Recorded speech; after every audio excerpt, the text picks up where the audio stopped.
Interesting ang ating topic ngayon. At ito ay para na din sa mga iba na inaakala na ang magic ay isang extraordinary power na nagagawa lang ng mga napapanood nating mga kilalang magicians tulad nila Houdini, David Copperfield, Chris Angel, David Blaine at iba pa. Siyempre, ang popular movie na Now You See Me. Ang magic na sinasabi ko ay hindi ang pagsasagawa ng tricks, kundi real magic na nasa kaloob-looban nating lahat. Gusto nyo bang malaman kung paano ito ma-activate? Tara! Sa ating mundo, ang lahat ng buhay ay patuloy lang sa paglalakbay. Iba't ibang karanasan man ang ating tinatahak, may hatid na aral sa ating tumatatak. Nagpapalago at nagpapaunlad ng ating spiritualidad. Tayo na't gumising sa kawalan. Tuklasin ang mahiwagang buwan.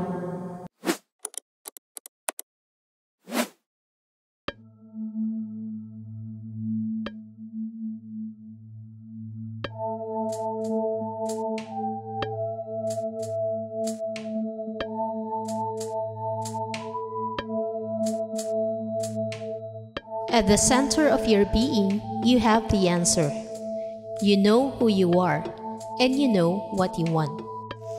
Lao Tzu. Sa ating buhay, nakakaramdam na ba kayo na parang paulit-ulit na lang ang ating ginagawa sa araw-araw? Nararamdaman nyo ba ang routine na mula pagising sa umaga, kakain, gagawa, matutulog at ganun ulit sa susunod? Na para tayong na-stock up na sa isang endless cycle ng buhay at hindi pa din tayo nagkakaroon ng fulfillment. Ang hindi nyo napapansin na sa kabila ng routine na ito ay may nakatago pala sa kaibuturan ng ating kalooban na kapangyarihan na naghihintay lang maipalabas. Ito ay ayon sa article ng The Power of You. Totoo na meron tayong potensyal na enerhiya. Ito ay real magic sa kalooban natin na maaaring makapag-transform o makapagpabago sa ating buhay. Hindi ito yung mababaw na magic na nakikita at alam natin, kundi isang malawak at malalim na lakas ng kalooban at karunungan na maaaring gumabay sa ating buhay tungo sa ating passion at purpose. Isipin nyo ang mga panahon na kayo ay naliligaw, nalilito sa mga desisyon o parang nakokontrol kayo ng stress at anxiety sa inyong buhay. Ang inner magic na ito ay nagsisilbing tool at inner guidance nyo hindi lang para ma-overcome ang mga challenges ng buhay, kundi para maging stepping stone patungo sa inyong personal growth and success. Ngayon, paano nating maa-access ang kapangyarihan o magic na ito? Mula sa ancient wisdom na naipasa-pasa ng panahon na nakatago sa loob ng mga teksto tulad ng The Emerald Tablets of Thought, the Vigyan Bhairav Tantra, and the Yoga Sutras of Patanjali. Sa videong ito, susubukan nating ma-decode ang nilalaman nito para makatulong sa inyo na mai-unlock at ma-activate ang magic within you. Sa dulo din ng video na ito, hindi lang kayo matutulungan para mapatakbo ang inyong buhay, kundi upang mapaunlad nyo pa ito. And now, let's move on. Awakening your inner flame. Sa sentro ng mga sinaunang tradisyon ng karunungan, mayroong isang pangunahing katotohanan na malalim na kumukonekta sa atin sa universo. Lahat ng bagay sa paligid natin, kasama tayo, ay binubuo ng enerhiya. Ang enerhiya na ito, kilala din sa tawag na prana sa Indian philosophy, chi naman sa Chinese o sa mas simple, ang life force o spirito, ay ang esensya na nagdadala sa ating pagiging. nagpapakilos sa ating katawan at nagbubuklod sa ating kagampanan. Just imagine na nanonood ka ng sunset o di kaya pinapakinggan mo ang hangin na dumadampi sa iyong mukha. Ang sensasyon, ang sandaling koneksyon na yon ay ang iyong life force na umuugnay sa mundo. Isa itong tunay na nararamdamang karanasan ng enerhiya na dumadaloy sa atin at sa paligid natin. Ito ang sinasabi ng mga sinauna na prana o chi. Hindi lang ito nasa paligid natin, kundi ito ay dumadaloy din sa atin mismo, nagbibigay lakas at gumagabay sa ating lahat. Sa ancient wisdom ng Emerald Tablet ni Thoth, may isang makapangyarihang metaphor na tinatawag na Heart of the Flame. Ayon kay Thoth, isang legendary sage o wise man, kung gusto nating mahawakan ang karunungan at kapangyarihan na maaari nating magamit, kinakailangan na hanapin ito sa puso ng apoy. Pero hindi ito literal na apoy, kundi ito ay tungkol sa paghanap ng umaalab na kislap ng divine energy o banal na enerhiya sa ating kalooban. Isipin mo ang isang pagkakataon sa buhay mo na ikaw ay biglang nagkaroon ng inspirasyon o isang malalim na kaalaman na parang tama sa pakiramdam. Pwedeng ito ay pagtahak sa career path, pakikipagrelasyon, o pagtayo sa isang mahalagang bagay na may paninindigan. Yun ang mga sandali na ang mga desisyon mo ay parang na-empower o na-motivate na hindi tipikal na nangyayari sa pang-araw-araw mong buhay. Iyon ay ikaw na nakaka-access na sa iyong hidden flame. Ito ang sentro ng iyong inner strength and intuition. Ang apoy na ito ay mahalaga dahil nire-representa nito ang pinakapuro na bahagi ng ating enerhiya, ang soul's powerhouse. Ang pag-access dito ay nangangahulugan ng pagkonekta sa ating pinakatunay na sarili o authentic self, kung saan ang ating tunay na intensyon at hangarin ay mas nag-aalab. Ito ay parang paghanap sa pinakamasiglang bahagi ng iyong spirit na nagsisilbing liwanag sa iyong landas at gumagabay sa mga paghamon sa iyo ng buhay. Ang pakikipag-ugnayan sa hidden flame na ito ay maaaring transformative.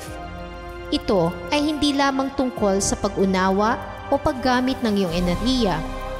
Ito ay tungkol sa pagbibigay daan sa enerhiyang ito na madala ka sa isang mas buo at mas konektadong buhay.